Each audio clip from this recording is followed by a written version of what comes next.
Welcome to the Storytellers, the radio show and podcast that features those who choose to leave their mark on the world through the art of story. I'm your host, Grace Sammon. I look forward to our time together today. Now, let's meet our storyteller. Welcome to the Storytellers. Tracey Enerson Wood is a playwright, screenwriter, and novelist, sometimes all about the exact same subject. Today we're going to be talking to Tracey about so many of her works. She is an international bestseller, a USA Today bestseller. She has 3 books out and 1 in the works that's going to be out in September. Tracey, welcome to the Storyteller's microphone. Thank you, Grace. I'm so happy to be here with you. I am thrilled because you write in a genre that was my first love. If I have to pick a genre, I am going to say historical fiction. Although now, as many of us who are authors, we read very, very diversely. But you write about women who are what you call overlooked women. Let's talk about that. Yes, I'm just sort of fascinated with the story behind the story. I think maybe it goes back to my 20 something years as a military wife and just knowing about how much goes on behind the scenes and what that part of it looks like while, people who are getting all the notoriety. Not that, my family was notorious. But I've always been sort of fascinated by that.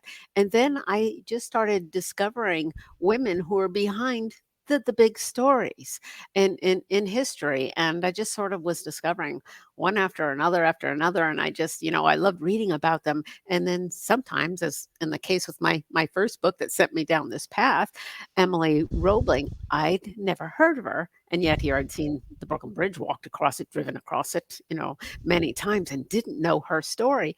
And it was discovering her story, that woman behind the scenes who really carried the whole project on her shoulders, and it would not have happened if it weren't for her. That was the story that just absolutely pulled at my heart. And I figured, I want to read this novel. I want to read all the books about her. She, fascinating story. And they weren't out there. So I decided that this story needs to be out there. And I guess, I looked around. I guess I'm the one to tell it. I had been, doing other things, short stories and nonfiction mostly. Um, but that's sort of what sent me on that path. So you're talking about the book, The Engineer's Wife. A fascinating story. It made you an international bestseller, a USA Today bestseller, and you've written an awful lot since. But this Yeah, was a long journey to getting this book out the door. Tell us about that because I've it was. never heard of anybody with quite your writing process. Well, you got to make all the mistakes first. You got that's my method. Do everything wrong and eventually you get it right. I actually started out wanting to write a play. That's really how it all started. I like to write plays, just short, funny plays, basically ones you can do in 10, 20 minutes. You're easy to get up in any community theater kind of thing. And it was just a wonderful outlet for me because at the time I was still working in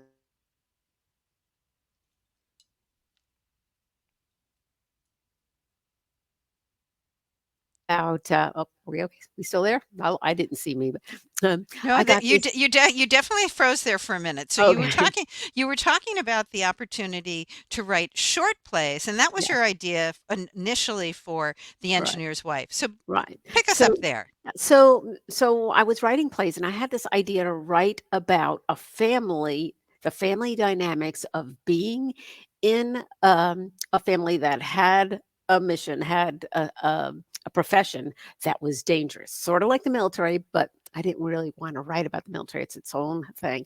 But I just became fascinated with the family dynamics. And I thought that'd be a great play, even if I could just simply stage it and just what happens when, let's say it's a husband who's out there working on tall buildings, something like that. And he came home and the son was joining him in this family business. And what there was dangerous and could kill him.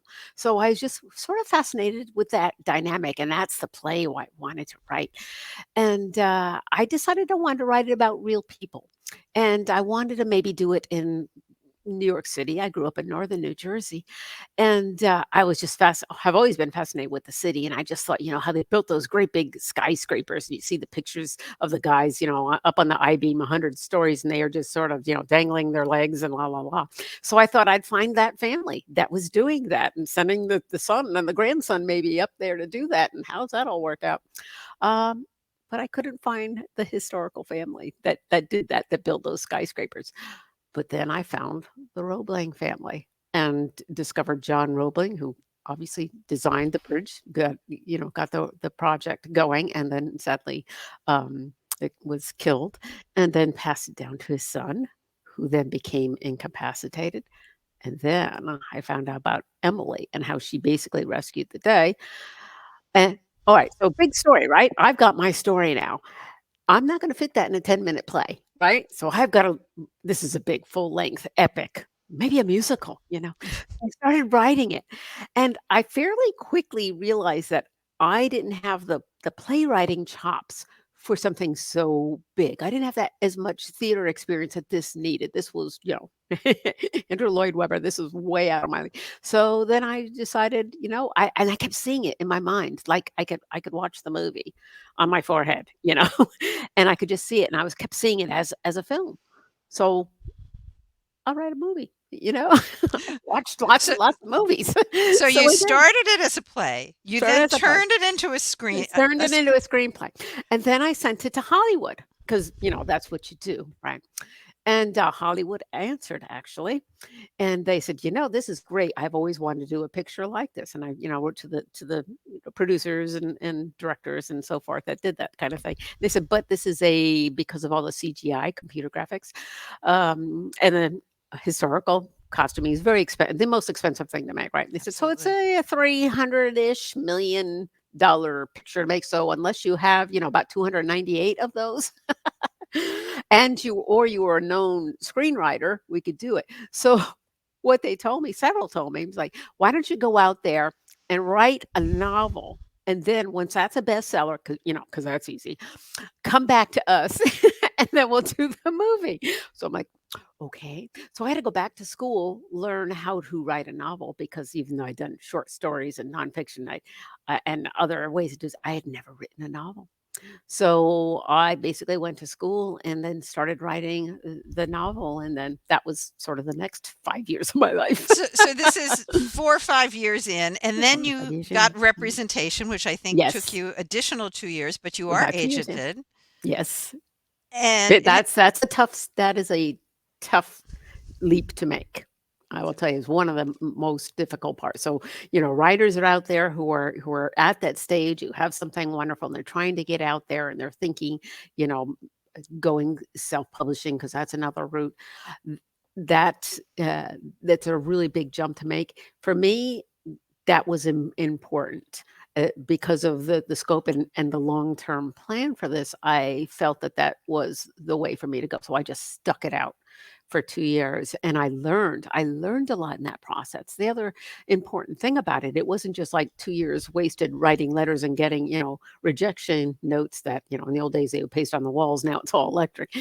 Um, but I really learned a lot, and some of the agents who, I think are always getting pretty close, they would give you really good feedback. Sometimes obviously you get no feedback or you get, "Hey, not for me," kind of things, but every once in a while you'd get those pearls, those really important pearls.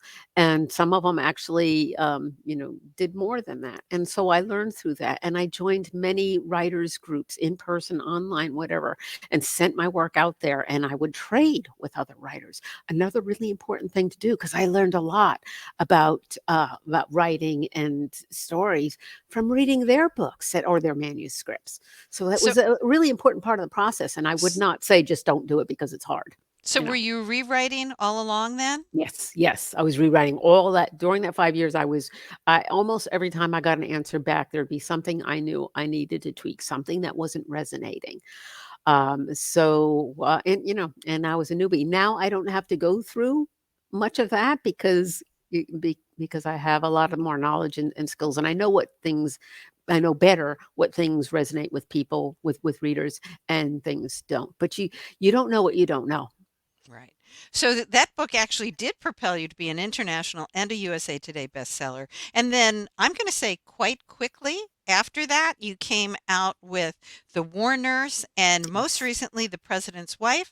Yes. Those were not 10-year journeys. How Yeah. quickly are you writing these days? Because I want to make sure we get a chance to talk about your book coming out in September. Yeah, well, my editor early on said, we want to get you in the habit of a book a year, and I'm like, what? Huh? What? Can't do it. Can't do it. And it is a process, and I learned a lot on the way. Obviously, I had all that I had learned in my first books, so that was relearning I didn't have to do.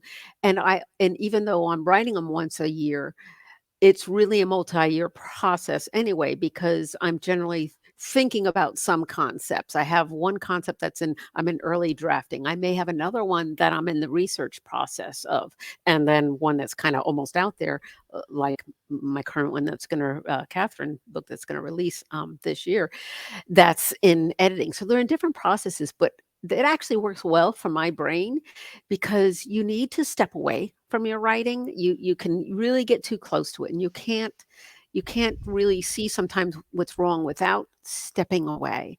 So that's when I'm working on something that's in a different place in its journey. So even though they're coming out kind of once a year, it's still a multi-year process. I find it fascinating that you're able to do that. And I think that's a really great lesson for listeners that, that stepping back and being engaged, because if we're in it for not only the joy of writing, but the profession of writing, we do need to be prolific. And you are proving to be that.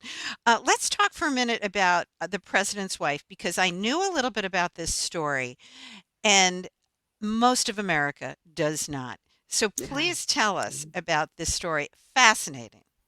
I love this story because I loved the characters, the real characters, so different from how they're sort of historically played. And I love the time in history because it's not a very well covered time, even though a very important time in history with the First World War, sort of post industrial revolution with the automobiles coming around, and homes getting electricity and plumbing for the first time. Things really, really changing in society and politically and in the world. So it's a fascinating time.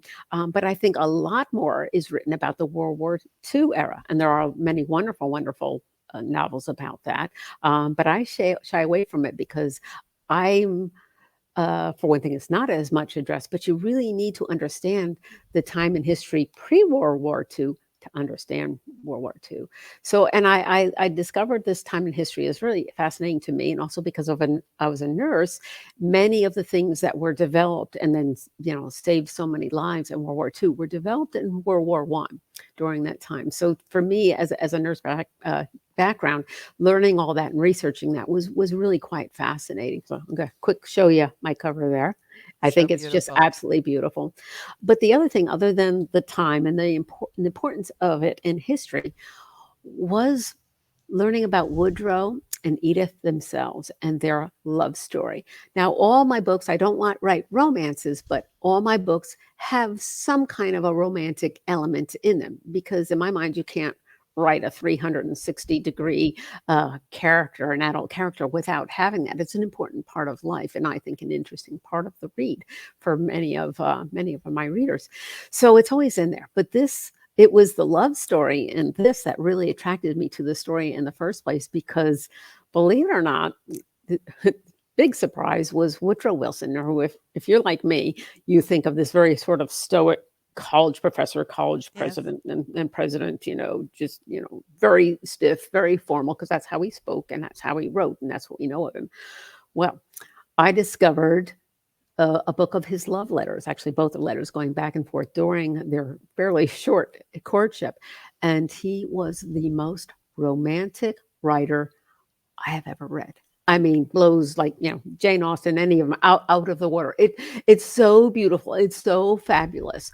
And for this to be who he was in private. And then, it's funny because her answers, he'd go on and on for pages about, how how luscious her cheeks were or something, just, oh, and you're beautiful in your eyes, and I can't live a day without you. Well, he's president during this time, right? And and he's just going on, and she'd answer back like, yeah, that's good. And how about that Secretary of State? What do you think about firing him? So it was the dichotomy of where they were coming from and their attitudes, and that beautiful developing love story was just absolutely irresistible to me. And that's why I chose to write about it. And so important because Mrs. Wilson takes on quite an important role. Yeah. Talk to our listeners about that. She does. If anybody knows anything about the presidency, they may know that he had a severe stroke in about the middle of his second term, and that many historians say that she basically was acting as the president, and was a fairly big controversy at the time. It got hushed hush when it was happening, and so I wanted to research that and find out, is it true? Was she really running the presidency? And because I thought, it's kind of bull, and no, no, it wasn't. Pretty much no one got to see Woodrow Wilson except for Edith. She screened everybody who saw him. He had his personal secretary named Joseph Tumulty, who basically was the go-between between Edith, who would filter out whatever Woodrow would say. But for many weeks, for 6 weeks, he couldn't even speak. And but she thought she knew what he would want, so she was kind of interpreting. So big questions came by. So I kind of thought that would be the big part of the book, is how she was basically sort of running the presidency with very few others, intervening. But what I found out was she didn't just sort of stumble on that in October of 1920. She was all along basically a co-president, and they have letters. There's a lot of history attesting to this. She was brought in very early, and he would share with her. The pillow talk was top secret stuff, what was going on with the war, because that's how Woodrow liked to operate. His family and his wife before Edith, Ellen, was his most important advisor. So Edith knew all this, even though she wasn't political going in whatsoever. But every night, she was updated. She actually, during the war, they have secret messages, going to the front, back and forth, right? She actually encrypted and de-encrypted the top secret messages going back and forth in the war.